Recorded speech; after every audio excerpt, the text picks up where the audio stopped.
Hari 8, Rabu 14 Ogos 2024. Di atas setiap malaikat. Kitab suci Ibrani bab 1 ayat 5 hingga 14. Malaikat, makhluk misteri yang muncul di seluruh kitab suci. Seorang malaikat dapat melenyapkan seluruh pasukan yang berjumlah 185,000 orang dalam satu malam. Lihat 2 Raja-Raja bab 19 ayat 35. Seorang malaikat dapat mengambil nyawa setiap anak sulung daripada seluruh bangsa. Lihat Keluaran bab 12 ayat 29.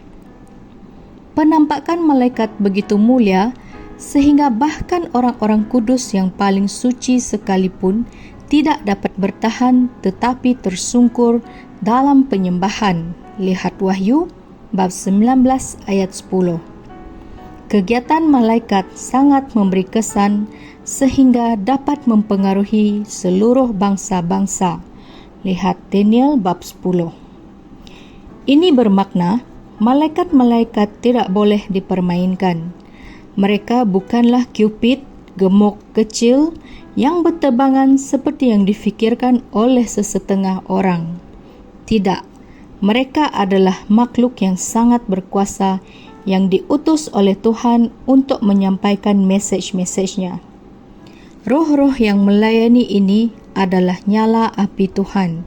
Lihat Ibrani bab 1 ayat 8. Namun, penulis kitab Ibrani ingin kita tahu, jika dibandingkan dengan Kristus, nyala api ini hanyalah lilin bagi matahari. Sinaran Sang Anak jauh lebih terang dari segala ciptaan. Bagaimanapun juga, malaikat Gabriel yang sangat dihormati hanyalah seorang utusan yang menyampaikan mesej yang tidak tergoncangkan tentang berita baik dan sukacita besar bagi semua orang, bahawa bagi kita telah lahir juru selamat. Lukas bab 2 ayat 10 hingga 11. Walaupun kita tidak layak, kita adalah penerima mesej yang menakjubkan ini. Tetapi itu tidak berakhir di situ. Pada akhir zaman, kitab suci mengatakan bahawa kita yang mewarisi keselamatan suatu hari nanti akan menghakimi bahkan para malaikat. Lihat 1 Korintus bab 6 ayat 3. Cuba fikirkan lagi betapa kuat dan agungnya makhluk-makhluk malaikat ini. Pertimbangkan juga betapa kecil dan lemahnya kita. Hal ini tidak masuk akal kecuali mesej Kristus yang tidak tergoncangkan. Sebab di dalam Dialah yang lemah dijadikan kuat, yang fana dijadikan abadi, yang berdosa dijadikan benar, dan yang rendah hati ditinggikan. Dan demikianlah adanya, kami akan menghakimi para malaikat. Biarkan hal itu terpahat dalam fikiran kita. Doa hari ini. Ya Tuhan Bapa, apakah manusia itu sehingga Engkau memperhatikannya dan anak manusia yang Engkau kunjungi? Fikiran kami tidak dapat memahami kasih dan perkenanan tersebut. Engkau telah melimpahkan kepada kami.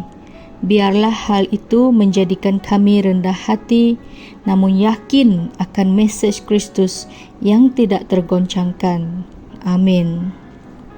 Berdoa agar rakyat Malaysia dari semua lapisan masyarakat menjadi inovatif dalam bidang kepakaran dan profesion mereka supaya kita sebagai sebuah negara akan maju dengan pesat dengan idea baharu, proses yang dipermudahkan, perkhidmatan yang lebih baik dan kualiti produk. Berdoa agar gereja menjadi inovatif dalam menyampaikan mesej Injil dalam zaman perubahan yang pesat ini supaya kita boleh kekal relevan dan mengikuti keperluan dunia tanpa menjejaskan mana-mana bahagian mesej Injil.